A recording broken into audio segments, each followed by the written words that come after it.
Tehran, Iran's capital city.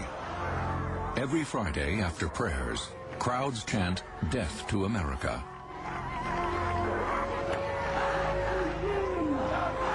It is a ritual that has gone on for much of the past quarter century. This boiling rage is fueled by a single idea. Iranian leaders blame the U.S. for their current status as a weak nation. They believe themselves to be a godly society, and they see us as their tormentors and their oppressors. It's not just a slogan to hate America, kill Americans. It's a policy. It's part of their reason for being. They believe Iran to be one of the great countries of the world. They see its current status as one of the world's weaker powers as being a temporary aberration. But how far will Iran go to resurrect its power? The answer remains a frightening mystery. Today, U.S. national security may depend on unraveling Iran's true nuclear potential and intentions. For years, the CIA and other intelligence agencies have sought to uncover the secrets of Iran's military ambition. Gradually, they have unearthed a chain of evidence that suggests Iran is preparing to build and detonate a nuclear bomb. They seem to be very serious about desiring to have nuclear weapons in spite of all this gibberish about peaceful uses of atomic power for electricity. Here's a country that's sitting on a lake of oil. If Iran is not working on an atomic bomb program, they've managed by accident to inadvertently assemble most of the elements of it. U.S. intelligence officials believe they must assume that Iran will become a nuclear power within 5 years, and that United States interests might be a primary target. Well, I think that the most basic reason that Americans would be concerned about atomic ayatollahs is that they keep chanting "Death to America" after Friday prayers. They're still doing it after 25 years.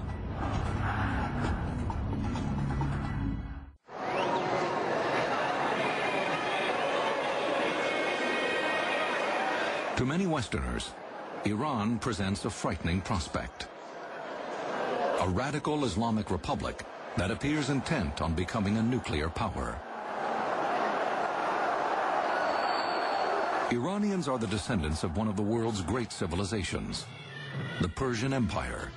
For over 2,000 years, since the time of Cyrus the Great, the Persians were a proud and powerful people.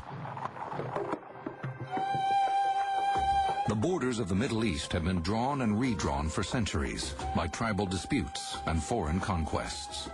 Countries and kingdoms have come and gone. Only Iran, or Persia as it was known before 1935, has remained. Iran is a country that has existed more or less within the same boundaries for more than 2,000 years. They existed long before the United States of America was even a dream. The fact that they are a very ancient country and are not going to be pushed around or lectured to by anyone else. Iran is not Arab. It's not Arab in speech or in tradition.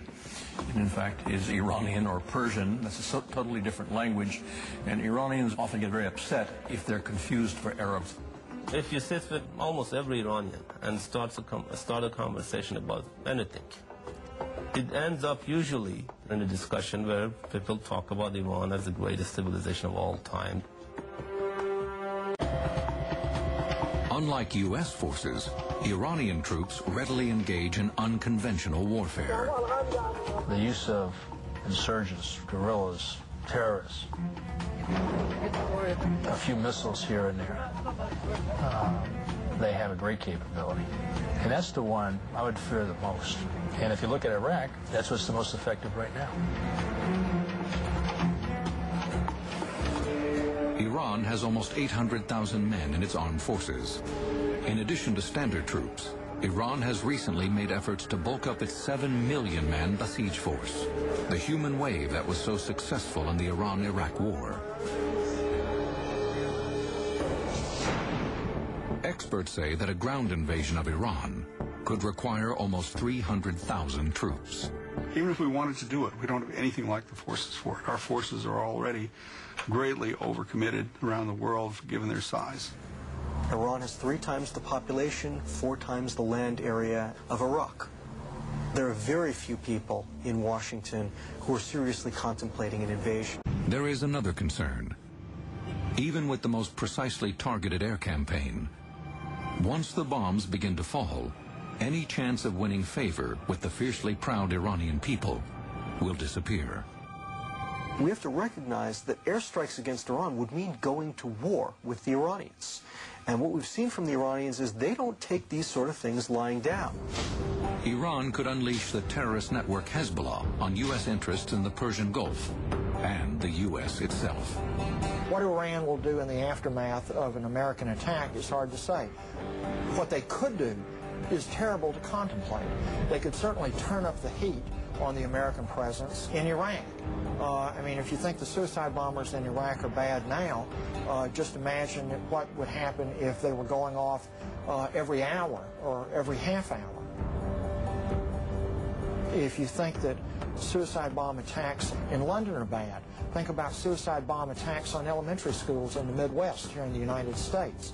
I would speculate that many U.S. forces, the bases in Kuwait, in Iraq, and other locations in the region are targeted by the Iranian Military Missile Command, as well as targeted by terrorist organizations to strike.